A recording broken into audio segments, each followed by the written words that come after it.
መቶ መላእክት ጎሎ ወደ ምድር ከኛ ህይወትና ኑሮ ጋር ጎረቤት ሆኖ ከዛም በላይ መሪና አዛዥ ለመሆን ዘመናት በፈጀ መንገድ ከአኗኗራችን ጋር ተዳብሎ የቅዱሳንን መንገድ እየጠላ የጻድቃንን መንፈስ ከሰው ህይወት እያራቀ የእምነትና የመንፈስ ቅዱስ ስራን ከኑሯችን ከጊዜያችን እያስወገደ ጨካኞች እንድንሆን የሚታገለውን ጠላት ለመጣል መድኃኒታችን ኢየሱስ ክርስቶስ በስጋ ተገለጠና ወደ ምስኪኖቹ ሄደ። ወደ ተቸገሩት፣ ወደ ተጨነቁት፣ ወደ ጎሰቆሉት፣ መንፈስ ወደ ጎዳቸውና አንዳንዴም መንፈስ ወደሚያሸታቸው ሰዎች ሄደ። ከዛም ሳይጸየፍ ተጥለውና ተጨንቀው ይላል ሲያገኛቸው አዘነላቸው። እግዚአብሔር ስሙ የተመሰገነ ይሁን። ቤተ ክርስቲያን እንግዲህ በዚህ የአዜኔታ ህልውና ውስጥ እንድትቆም የመድኃኒታችን ኢየሱስ ክርስቶስ ልዩ ፈቃዱ ነው። አንዱ ለአንዱ ማዘን የሚችልበትን ህይወት ሲያገኝ ውስጡን ይጠግነዋል፣ ህይወቱን ይጠግነዋል። ሰው አለኝ እግዚአብሔር አለኝ እግዚአብሔር የሰጠኝ ብሎ እንዲያምን ይገደዳል። ከዛም በላይ ደግሞ ምንም ሰው ባይኖር እንኳ በውስጣችን የመንፈስ ቅዱስን ኃይል ስለሚያኖር በዛ ውስጥ እንደ ኢዮብ ጸንተን የመጨረሻው ሰው የመሆን እድልን እንድናገኝ ኃይልና ብርታትም ይሰጠናል። ሰው በሌለበት ጊዜ ኢዮብ ሰው ሆኖ ተገኘ። በጭንቅም በመከራም በወደቀም በተጣለም በታመመም በተጎሳቆለም ጊዜ እግዚአብሔር ከውስጡ ነበረ። ባማረበት በሸተተበት ጊዜም እግዚአብሔር በውስጡ ነበረ። ሚስቱ አንድ ወቅት ላይ የሱን አቅም ማጣት እና ጉልበት ማጣት አየችና ስደብና ሙት በቃ አለች። እግዚአብሔርን ስደብና ሙት። አያችሁ፣ ይሄን ያህል ክፉ መንፈስ ከሰው ልጅ ህይወት ጋር ስራ አለው። ባህሪያችንን ያጨክናል፣ መንፈሳችንን ክፉ ያደርጋል። ትዕቢትና ከንቱ ውዳሴ ያለባቸው ሰዎች ጓደኛ ሲይዙ የሚያሳዩት ባህሪ በጣም ብዙ ቤት ውስጥ እያየሁኝ ያለሁት። እነዚህ ሰዎች ጓደኛ ሲይዙ ጓደኛቸው ላይ መንጠላጠል ለሚወዱት። መንጠላጠል ማለት ሱቅም ሲሄዱ፣ ገበያም ይሄዱ፣ የሆነ ቦታም ይሄዱ፣ ነይ እስቲ እንሂድ፣ ነይ አብረን እንሂድ፣ ነይ ና እስቲ አብረን እንሂድ እንትን ቦታ የሆነ ሰው አብሯቸው ተከትሏቸው እንዲሄድ ይፈልጋሉ። ከዛስ ይሄ ነገር አሪፍ ነው፣ ይሄ ነገር ቆንጆ ነው ብለው እቃውን ስታጋዟቸው ጥሩ ነው ብትሏቸውም አይ ይሄ ቅርብኝ ይሄኛው ነው የሚሻለው ምናምን ብለው ምርጫቸውን ይገዛሉ። ሰው ይዘው ሄደው የሰው ምርጫ አጣጥለው የራሳቸው ምርጫ መርጠው ይመጣሉ። ከዛም ደግሞ ለእናንተ የሆነ ነገር ገዝተውላችሁ እኔ እኮ ገዛውለት ብለው ደግሞ ይመጣሉ። አስቡ። ይሄ በቃ የበላይ ሆኖ ለመታየት ይሞክራሉ። ይሄ አንዱ ባህሪያቸው። ሁለተኛው ባህሪ ደግሞ በሰዎች መካከል፣ በህብረተሰብ መካከል፣ አብረዋችሁ በሚኖሩ ሰዎች መካከል ተጽዕኖ ፈጣሪ መሆን ይፈልጋሉ። በምንም መበለጥ አይፈልጉም። ቅድም እንደሰማችሁት ገጠመኝ ላይ ቀድሞ ፈትቼሻለሁ ሲላት እንደተናደደችው ልትፈታው አስባለች፣ ግን እሱ ስለቀደማት ብቻ እንዲያውም አልፈታውም ምናምን ብላ ያለችው ማለት ነው። እና ጋዝላይት ይለቃሉ። ጋዝላይት ቅድም ያልኳቸው ያብራራሁላችሁ ምንድነው? እናንተን በሚወዷችሁ ሰዎች ዙሪያ እየተሽከረከሩ እናንተን መጥፎ እንደሆናችሁ ለማሳወቅ ጥረት ያደርጋሉ። ስለ እናንተ መጥፎ ነገር ተናግረው እናንተ እንዳትወደዱ፣ እንዲያውም በእነሱ ምክንያት እነዚህ በናርሲስቶች ሰዎች ምክንያት በናርሲስቷ ወይም በናርሲስቱ በትዕቢተኛው ሰውዬ ምክንያት ነው በህይወት ያላችሁት እንጂ እነሱ ባይኖር ኖሮ እንደማትኖር አድርገው ሁሉ እስከ መሳል ይደርሳሉ። እና የኢንቫይሮንመንቱ አትሞስፌሩ አለቃ ለመሆን ይሞክራሉ። ያሉበት ቦታ ላይ ሆነው አለቃ መሆን ይፈልጋሉ። እና የሚያዋርዳቸው ሰው በፍጹም አይወዱም። ውርደትን እንደ ውርደት ነው የሚቆጥሩት እንጂ እንደ ጸጋ አይቆጥሩትም።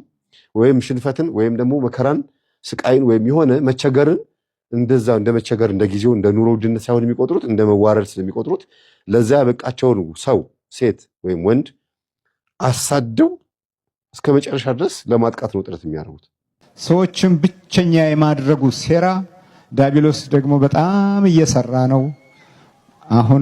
አሁንማ የቴክኖሎጂውም አይነት እየበረታና እየጨመረ ሰው በግሉ ከማቴሪያል ጋር ብቻ እንዲገናኝ ተደርጎ ስብዕና ሙሉ በሙሉ ወደ አውሬነት እየተቀየረ መምጣቱን እናያለን። በነጮቹ ዓለም ይህን በሙሉ ጨርሰውታል። ቴክኖሎጂውም ለዚህ አጋዥ ነው። አንድ ሰው በዚህ በነጩ ዓለም ውስጥ ጧት ወጣ፣ ከብረታ ብረትም ይሁን ከስራው ዘርፍ ውስጥ ባለሙያ ተሰለፈ፣ እየበረረ ሄደ፣ ማታ ገባ፣ ተኛ፣ ጧት ተነሳ። በዚህ መካከል ልጅ ተወለደ፣ አደገ፣ ስነ ምግባር አለው፣ አወቀ፣ አመለከ፣ ጸለየ።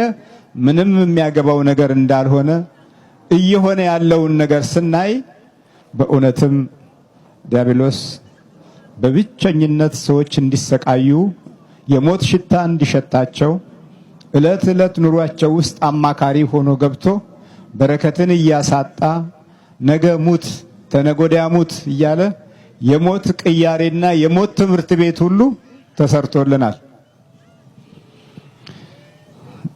ውስጣችን አማካሪው የበለጠ የሚገፋፋን ሙት የሚለውን ነው። በተለይም በዚህ በውጭው ዓለም ውስጥ ያለው አብዛኛው የሞት አማካሪ አለው። በዚህ በድራግ ውስጥ የገቡ በሐሽሽና በእጸፋሩስ ውስጥ የዘለቁ የበለጠ ለሞት ትምህርት ቤት ቅርብ ናቸው እና በዚህ ሁኔታ ውስጥ የተጠላለፈ ወገን አብዝተን የብቸኝነቱን መንፈስ ይዘነው መጣላችንን ስናስተውል በየግል ብዙ ሕዝብ ተጥሏል ማለት ነው። አሁን ክፈት እስካሁን ድረስ የሰራሁልህ ይበቃኛል። አያችሁ ሱባኤ ጥቅሙ ሱባኤ አፉን ከፍቶ ፊቱን ጸፍቶ ያናግርላችኋል፣ ወይም ያ ሰውም አንድ ሆነ ይነግራችኋል ብዬ የምላችሁ ለዚህ ነው። እና እሱ ሱባኤ ላይ ሆኖ ሚስት የተባለችው ከአባቷ ጋር ስትጨቃጨቅ ሰራተኛዋ ሰምታለች። ከዛ በፊት ግን ገጠመኙን እያዳመጠ ሚስትየዋ ቤት ውስጥ ባልነበረችበት ሰዓት ሰራተኛዋ ምን ብሏታል? ይህን ትምህርት አዳምጪ ብሏታል። እሷ ትምህርቱን ስታዳምጥ ገጠር ላይ የምታውቀውን ኑሮ ሙሉ በሙሉ የሚገልጥ ትምህርት ነው ስለ ባዕድ አምልኮ። ይሄማ ከጋሽዬ ጋር ህብረት እንዲኖረኝ የሚያደርግ ነው ብላ ልጅቷ ሰራተኛዋ አስባለች። በዛ ገጠመኝ ደግሞ አይምሯ ተከፍቶላታል። አጅሬውም እሷ ላይ መሰልጠን አቅቶታል ስላችሁ ምንድነው የተደረገባት ነገር ነበረ፣ አልሰራም። ምንም ነገር ብታይ ሰራተኛዋ እንዳትናገር የተደረገበት ነገር ነበረ እና ምን ትላለች? እትዬ እንዲህ ሲያወሩ ሰምቻቸዋለሁ፣ ግን በእውኔ ይሁን በህልሜ አላውቅም። ሶፋ ላይ ቤት መኝታ ክፍል ውስጥ ተጋድሜ በስልክ ስታወራ እንደ ጭምጭምታ ነው የሚሰማኝ፣ በህልም ይመስለኛል ትላታለች። አይ በህልም አይደለም፣ አንቺም ተይዘሻል፣ መጠመቅ አለብሽ ይልና ሰራተኛዋን ይዟት አስጠምቋት ሲመለስ ሚስትየዋ ከእንቅልፏ ስትነሳ ይገናኛሉ። የት ይዛት ሄደ ነው? ጸበል ቦታ። ለምን? መጠመቅ ስላለባት። ምን አገባ? አይ አይመለከትሽም፣ ስነ ስርዓት አድርጊ። እንዲህ ጭራሽ በኔ ላይ። ከዛ ደውላ አባቢ እንደዚህ አለኝ እኮ፣ እንዴት እንደዚህ ሊሆን ይችላል አለች። አለሽ ይላሉ። አዎ እንደዚህ እንዴት መልሶልኝ የማያውቀው መልስ መለሰልኝ። ቀጥታ የምትደውለው አባቷ ጋር ነው። ያ ምንድን ነው? የተነገራት ነገር አለ፣ ወይም ደግሞ የታዘችው ነገር አለ። ለአንቺ ይገዛልሻል፣ ባሪያ ይሆንልሻል፣ ምንም መልስ አይመልስልሽም ተብሎ ተነግሯታል ማለት ነው። ይሁን ችግር የለውም ብለው ዝም ይላሉ። አሁንም በዛ ሳምንት ውስጥ ይሄ ማለት መቼ ነው? ጥቅምት ወር ላይ ህዳር ወር ላይ ማለት ነው 2018 ላይ አሁንም ስትደውልላቸው አዎ በቃ ዝም ብለሽ ችለሽ ተቀመጭ ይሏታል። ካልሆነ ፈተሽ ነይ አሏት። እንዲህ ናትና ይሄን ነገር ደግሞ ሰማች ሰራተኛዋ። ወዲያውኑ ስትነግረው ጊዜ ትውሰድ፣ ከኔ ጋር ተካፍለ የምትወስደውን ትውሰድና መፋታት ነው የምፈልገው አለ። በመሀል ከአስተናጋጇ ጋር ያወራል፣ ከሰራተኛው ጋር ያወራል ስላችሁ ምንድነው? መንፈሳዊ የሆኑ ነገሮችን ይወያያሉ። የሆነ ነገር በትዳሩ ላይ እንደመጣበት አውቋል። በቃ ከዛ ደግሞ ጓደኛውን ደግሞ ማትረፍ አለብኝ አለ። አሁን መምህርን ሳላገኘው ጓደኛዬን አላናገረውም ብሏል። ደግሞ እሷን ለጓደኛ ምንም ነገር እንዳትነግረው ብላለች። ለምን? የላከኝ እሱ ነው አባብዬ ጋር። ስለዚህ እኛ አባብዬ የሚባሉ ጠንቋይ ወይም ይሄ ደብተራው ማለት ነው ለዛ ለላከው ሰውዬ ምኑ እንደሆኑ አያውቅም። አጎቱ የሆኑ አክስት ወይም አይታወቅም። ዘመድ ይሁኑ። በእርግጥ ዘመድ ቢሆን ኖሮ አያጋቡም ነበረ። ነገሩ ጠንቋይ አይደል? እንዴት ነው የማያጋባው? ብቻ ምናቸው እንደሆነ ስላልታወቀ አትተንፍስ ተብሏል። እና ቢሮዬ ድረስ መጥቶ አገኘኝና መምህር አልቦ ታሪኩን እሱ የገጠመውን ብቻ በአጠቃላይ ነገረኝና ከዛ ልጅቷን አገናኝ ያልኩት። ልጅቷ መጣች፣ ደስ አላት። ብዙ ነገር ተወያየን። ሰራተኛዋ መጣች፣ ተወያየን። መሀል ላይ እየሰገዱ እየጾሙ እየጸለዩ ስለሆነ የምንገናኘው ኃይል አጣ መንፈሱ። ማን ላይ ፈነዳ? ሰራተኛዋ ላይ ፈነዳ። እኔ ወዶ እኔ አስማተኛው እንዴት ይሆናል? በፍጹም አልደፈርም። ስዕሉን የለጠፈችውን የጸሎት ቤት ስዕሉን ቡጭርቅርቅ አርጎ ሊቀደው ይሞክራል። እንደዚህ ሊቀደው ሲሞክር ዝም ብላ ጆሮዋን ጠምራ ታያለች። ናርሲሲስቷ ሚስትየዋ ማለት ነው ታያለች። እና የአባቷ ስራ እንደሆነ ታውቃለች። ምንድን ነው የምትለው? አርፋ አትቀመጥም ትለዋለች። ማለት የኦልሬዲ የምታውቀውን ነገር ነው እያየች ያለችው። እንዴት ብዬ አርፌ ልቀመጥ? ነያት እስቲ ነያት፣ የምትሰራውን ያት ምን እያደረገች ነው? ከዛ ገብታ ስታይ ነው ስዕሉን ያየችው። ሊቀደው ሲል ዝም ያለቻት ምን እያደረገች ነው? ታጨስብኛለች ዕጣን፣ እንደገና ትሰግድብኛለች፣ በዚህ ደግሞ ትቀጠቅጠኛለች በመቁጠሪያ። ረፊ በያት ወይ ለአባትሽ ንገሪ። እንዲህም አለ እንዴ? ከዛ ሚስትየዋ ደነገጠች። አባቢ አባዬ እየተደረገ ያለው ነገር እንትን ነው። እና ማን ነበረ ስሟ? እንዲያውም የገጠር አባት የሚጠራበት ስም አለ፣ የሆነ ስም አለ፣ ረስቼው ነው። እና እንደዛ አባዬ ምናምን ብላችሁ በእኔ በራሴ ልንገራችሁና እንደዛ ብላ ጠራችሁ። ምንድን ነው አላት ሰራተኛዋ። አንተ የላከው መንፈስ የላከው አገልጋይ ነው የምትለው እሷ። የላከው አገልጋይ ተጋልጧል እና እንዲህ እያለ እየለፈለፈ ነው፣ ስማው ብላ በስልክ ስታስመው ጊዜ ምን እናርግላችሁ? ምን ይደረግላችሁ? ደም ይፍሰስላችሁ ወይስ ምን ይደረግላችሁ? አትረብሿት ልጅቷን። ቤት ውስጥ ያለው ኮተት እንዲወጣ የምትፈልጉ ከሆነ ይወጣል፣ ችግር የለውም። እሷንም ልጅቷን ደግሞ እንድናስወጣት የምትፈልጉ ከሆነ ትወጣለች። ከቤት ውስጥም አንወጣም። የዘጋብን በር ላይ የዘጋብን አለ፣ ያው የእሳት ሰይፍ ይዞ ቆሟል። ወዴትም አንሄድም፣ እናንተ ምንም ማድረግ አትችሉም ብሎ ተፋበት በስልኩ ውስጥ። መንፈሱ ልጅቷ ላይ ሆኖ ስልኩ ላይ ተፋበት ማለት ነው። ከዛ የኔ ልጅ አሏት ልጃቸውን። አቤት አባዬ።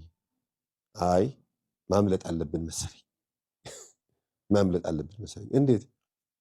አይ ልጁ የማይሆን ነገር ውስጥ ገብቷል። እኔ እኮ ሰሞኑን አባዬ የሆነ ነገር አድርግ ተንቅ ያለው ስትይኝ እኮ እኔ ብሞክር ማለፍ አልቻልኩም። ምኑ ነው ማለፍ ያልቻልከው? ያችን መስመር ማለፍ አልቻልኩም። ፖርታል አለ አያችሁ። እግዚአብሔር ስትጸልዩ የሆነ ሰይጣን ማለፍ የማይችለው ግድግዳ አለ። አልቻልኩም ልጄ፣ ግዴለሽ ማምልጪ፣ ቶሎ ተፋችና ቶሎ ውጪ፣ እንደለመድሽው ቶሎ ወደ አገርሽ፣ ወይም ወጣ ብለሽ ጓደኛ ካፈራሽ ጓደኛሽ ጋር ሁኚና ሀብትሽን ተከራክረሽ ገንዘብሽን ይዘሽ ነይ። እሺ አባዬ ትልና ይሄን ታቅዳለች። በዛች ቀን ውስጥ ሰራተኛዋ ወደ ልቧ ምልስ ብላ እዛው ጸሎት ክፍሏ ውስጥ ዝርር ብላ የጸሎት ቤቱ ስዕል እንትን ብሎ ተጨማዷል፣ አልተቦጨቀም። እንደገና ደግሞ ብቻ ድፍትፍትፍት ብሏል። ከዛ ምን ሆኜ ነው ብላ ደንግጣ ወደ የቦታው መላለሰችውና ስዕሉ ለጥፋ ስትመጣ ሶፋ ላይ ነብር ሆና ጠብቃታለች። ምንድን ነው አለቻት። ምኑ? ይሄ እዛ ውስጥ የምታደርጊው ኮተት። እኔ ወደ እግዚአብሔር ነው የጸለይኩት አለቻት። እኔ ወደ እግዚአብሔር ነው የጸለይኩት እና ይቀይረኛል አንዳንድ ጊዜ። እንግዲህ እኔ ማውቀው ነገር አላውቅም፣ እባክሽ እንደዚህ ሆኜ ስታይኝ ጸበል እርጭኝ ትላታለች። አውቃ እኮ ነው። ጸበል እርጭሽ? ችግር የለውም ቆይ ሀገሬ ደርሼ ልምጣና ጸበል ይዤልሽ። የሀገሬ ታቦት ጥሩ ጸበል ነው ያለው። ለማንኛውም ቤቱን ጠብቂ፣ ለባልየውም ንገሪው ብላ ጠዋት ተነስታ ወደ አባቷ ቤት ጸበል ታመጣ። የትኛውን ጸበል እንደሆነ አስቡት እንግዲህ። ቆይ መጣሁ ባልሰራልሽ ይሉና ጎረቤቶቻቸው ምን ያደርጋሉ? ለአንድ ሳምንት ጥፍት ይላሉ። የት ሄደች? ክፍለ ሀገር። አይ የሆነ ነገር ልታመጣብኝ ነው አሉ ብትሉት፣ ሄደ እኮ ገጠር ላይ ምን የሆነ ነገር አሰርቶ ሊያመጣ ነው ይባላል። እንደዚህ ነው በቃ። ብዙ ጊዜ የሆነ ጎረቤታችሁ ተጣልቷችሁ ለ3 ለ4 ቀን ለ1 ሳምንት ያክል ገጠር ከሄደ ሊሆንም ላይሆንም ይችላል። ግን መጠንቀቁ ጥሩ ነው።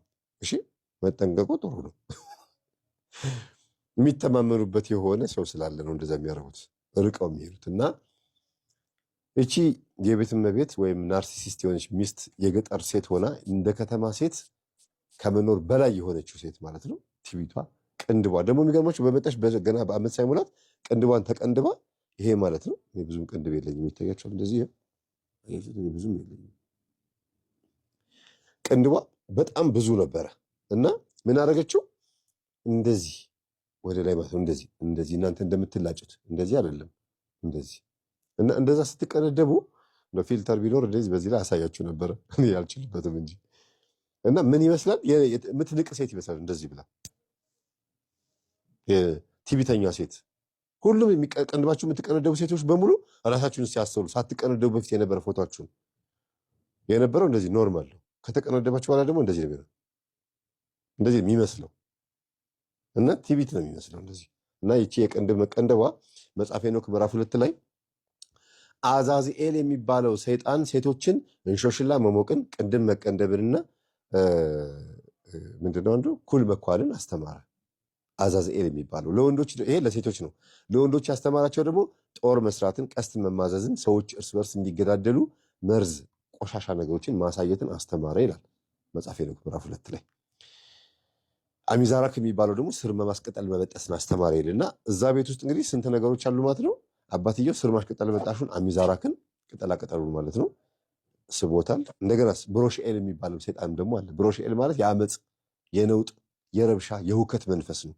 ብሮሽኤል ብሩሽ መቦረሻ፣ ቀለም መቀቢያ፣ መደምሰሻ አይደለ? ብሮሽኤል ብሩሽ የሚለው ቃል ራሱ የመጣው ያችሁ ከዚህ ከመላኩ ነው። ስለዚህ መደምሰስ፣ መቀባት ወይም መረበሽ አንድ ነገር ማጥፋት ማለት ነው ብሮሽኤል። ይሄንን ልጆቻቸው ላይ ተክለውት ከባሎቻቸው ጋር ተጣልተው ተናውጠው እንዲመጡ ነው ያደረጉት። ሁሉም ልጆቻቸው ጸበኞች ናቸው። ምንም ትዳር ምክንያቱም ሰውየው ነው የሚልካቸው። አሳየን። ያየነው ነገር ልክ አይደለም። ጠብ እያየን አድገን ይኸው ጠብ እንጀራችን ሆነ። መላእክት አላየንም እኮ መላእክትን አላየንም፣ በስዕላቸው ነው ያየነው። በእነሱም ፊት ለመቆም ብዙዎቹ እድል ያጧሉ። ገና ስዕል ሲያው ውስጣቸው የሚረበሽ የተባረከ ስዕል ሲያው ውስጣቸው የሚናድ የሚደነግጥ የሚፈራ የሚርበተበት ህይወት እና አሳየን እባክህ እንበል። ከዛ አየች። እነርሱም አንቺ ሴት ስለምን ታለቅሻለሽ አለ። የፍለጋ ለቅሶ ስለምን ታለቅሻለሽ? ስለምን እናለቅሳለን? እስቲ ሁላችንም ስለምን አልቅሰናል? ምርር ብሎን አላለቀስንም? የመረረን ነገር ግን በእምነት ውስጥ ፈልገነው ያላገኘነው ነው። ምርር ብለን አልቅሰናል። ሰው ርቆን አልቅሰናል። ቤተሰብ ጠልቶን አልቅሰናል። ኑሮ ተበላሽቶብን አልቅሰናል። እድላችን ጠፍቶን አልቅሰናል። ሐሳባችን ግራ አጋቢ ሆኖ አልቅሰናል። ለቅሶ ሶስት አይነት ነው። የነፍስ ለቅሶ አለ፣ የአይን ለቅሶ አለ፣ የልብ ለቅሶ አለ። አያችሁ፣ የውስጥ ለቅሶ አለ። አራተኛው የነፍስ ለቅሶ አለ። ደግሞ ውስጥ ነፍስ መንፈሳዊ ኃይል ያልተመገበች ስትሆን በባህሪ ላይ የባለቤትነት ስሜት ስታጣ የነፍስ ለቅሶ አለ። ነፍስ ለብቻዋ ታለቅሳለች። ነፍስ ስታለቅስ እንጨነቃለን። ጭንቀታችን አያቋርጥም። መቼ ነው የሚቆመው የሚለው ነገር ላይም ሳንደርስበት እንቀራለን። እዚህ ጋር ግን የፍለጋ ለቅሶ ነው። እኛ የትኛው ላይ ነው? እንደው የሚገርም ጥያቄ ነው። አንቺ ሴት ስለምን ታለቅሻለሽ? ይሄንም ጌታ ደግሞ መልሶ አንቺ ሴት ስለምን ታለቅሻለሽ ይላታል። ደግሞ ተገልጦ ግን የሥጋ ክብደት ቢከልላትም በኋላ ረቡኒ ስትለው መምህር ሆይ መምህሬ ሆይ ስትለው እናገኛታለን። እና ስለምን ታለቅሻለሽ? እርሷም ጌታዬን ወስደውታል፣ ወዴት እንዳኖሩት አላውቅም አለቻቸው። የምትናገረው ለመላእክት ነው። ጌታዬን ወስደውታል፣ ወዴት እንዳኖሩት አላውቅም። ጌታዋን አታለች፣ አምላኳን አታለች። ያዳናትን አልረሳቸውም። ጌታዬን ወስደውታል። ሞቶም ጌታዬን ያለችው፣ ተቀብሮም ጌታዬን ያለችው መነሳቱን እስክታውቅ ድረስ ፍቅሯ ከሕይወቷ ውስጥ አልተለወጠም። ጌታዬን ወስደውታል፣ ወዴት እንዳኖሩት አላውቅም አለቻቸው። የምትናገረው ከመላእክት ጋር ነው። ይህንንም ብላ ወደ ኋላ ዞር ስትል ኢየሱስን ቆሞ አየችው። እግዚአብሔር ስሙ የተመሰገነ ይሁን። ግን በየት በኩል? ወደ ኋላ ዞር ስትል እግዚአብሔር ዞር ያድርገን። በእውነት ወደ ታሪካችን፣ ወደ እምነታችን፣ ወደ ፍቅራችን፣ ወደ ቀደመው መንፈሳዊ ሞገሳችን እግዚአብሔር ዞር ያድርገን። በብዙ መንገድ ነገሮች ተበላሽተውብናል። እኛ ዞር ያልነው ክፉን ተከትለን ነው። እኛ ዞር ያልነው የአምልኮት ክብርና ጸጋን ለቀን ነው። እኛ ዞር ያልነው ከእውነት ጋር ተጣልተን ነው። እኛ ዞር ያልነው ከነበረው እውነት ርቀን ነው። እኛ ዞር ያልነው ከሰላም ንጉሥ ተለይተን ነው። እኛ ዞር ያልነው በነጭ ትምህርት ብቻ እናድጋለን ብለን በማሰብ ነው። እኛ ዞር ያልነው። ስለዚህ ዞር ብለን እዛው ባለንበት ስንማቅቅ አንድ ትውልድ አመለጠን። ትውልድ የለም። እንደምታዩት ነው ትውልዳችን። የአበሻው ትውልድ በብዙ ነገር ተበላሽቷል። ሐሳብ አጥቷል። አእምሮ አጥቷል። ግራ ተጋብቷል። የሚይዘው የሚጨብጠው የሚወርሰው ነገር የለም። እናንተ ለማውረስ ትታገላላችሁ፣ እሱ ግን የተወረሰውን ያጠፋል። እና እረ ዝም ብለን ነው እኛ ዞር ያልነው ወደማናቀው ዓለም። እኛ ዞር ያልነው ወደ ሌላ ነው። እሷ ዞር ስትል ከኋላዋ አለ፣ ከፊቷ መላእክት፣ ከኋላዋ ደግሞ የትንሣኤው ንጉሥ ኢየሱስ ክርስቶስ። የፍለጋ ለቅሶ ኤው ዞር ስትል እድልህን ታገኘዋለህ። ከኋላ የለም ብለን ወደፊት ብቻ ስንሮጥ አንድ ጊዜ ወደፊት ያለው ትውልድ ይኸው ዛሬ እዚህ ደርሰናል። አያችሁ፣ የወደፊት በሚባልበት ዘመን የነበራችሁ ያ የወደፊቱ ሁኔታ የኋላውን ዞር ብለን እንዳናይ ከልክሎናል። ወደፊት ብለን አልነበር? የፊት ዘመን ወደፊት ብቻ ይባል የነበረበት ዘመን። እሺ ሄድን። ወደፊት ያሉት ሰዎች ወደፊት ሄዱ፣ ግን ወደ የማይታወቅ ዓለም ሄዱ።